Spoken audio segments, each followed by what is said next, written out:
Dear students, आज हम लोग प्रैक्टिकल के बारे में एक कंटेंट पढ़ेंगे।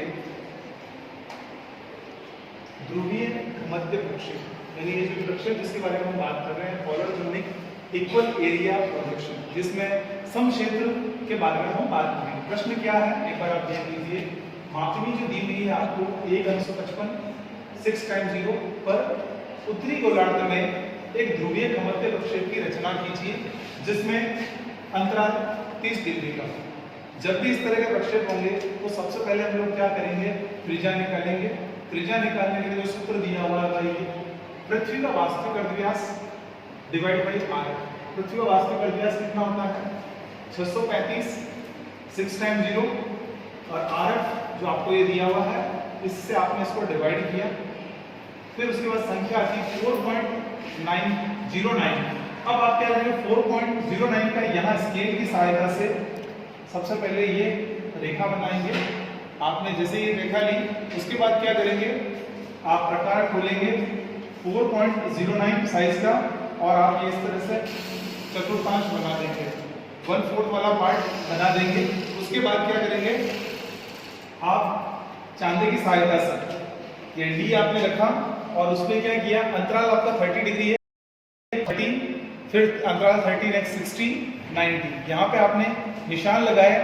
निशान लगाने के बाद आप क्या करेंगे, स्केल की सहायता से आपने वो लाइंस मिला दी। इसके बाद आप क्या करेंगे, यहाँ जो हमारा ये वर्क रहता है, हम ये क्योंकि ये इक्वल एरिया है, सम क्षेत्र को दिखा रहा है, इसलिए हम क्या करेंगे, ये 90 डिग्री, डी मतलब 90 डिग्री को शो करता है, इसलिए 90 डिग्री से ये जो एंगल है 60 डिग्री का है। यहाँ पे आपने एक लंब डाला, फिर ये 30 डिग्री वाला एंगल है बी पे, इस पे हमने लंब डाला और फिर ये ए पे लंब डाला जो कि 0 डिग्री को दिखाता है। अब यहाँ हमने ये मेंशन किया है कि ये जो यहाँ से जो डिस्टेंस है DC मतलब ये वाली डिस्टेंस 60 डिग्री को शो कर रही है, यानी ये जैसे हमने ये 60 डिग्री शो कर रही है।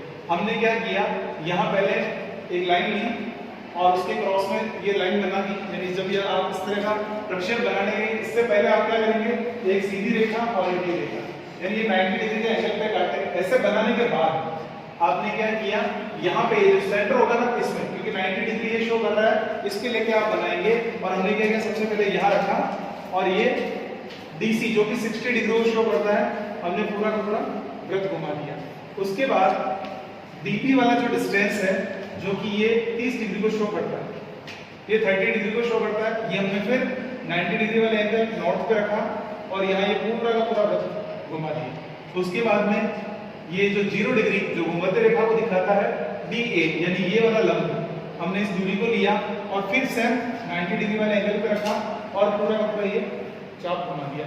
इसके बाद देशांतर बनाने के लिए आप क्या करेंगे, चांदे को लेंगे और यहाँ से आपने इसको रखा सेंटर में और यहाँ से आपने निशान लगाना शुरू किया, 30 डिग्री 60 डिग्री फिर 90 डिग्री 120 150 और ये 180 हो गया।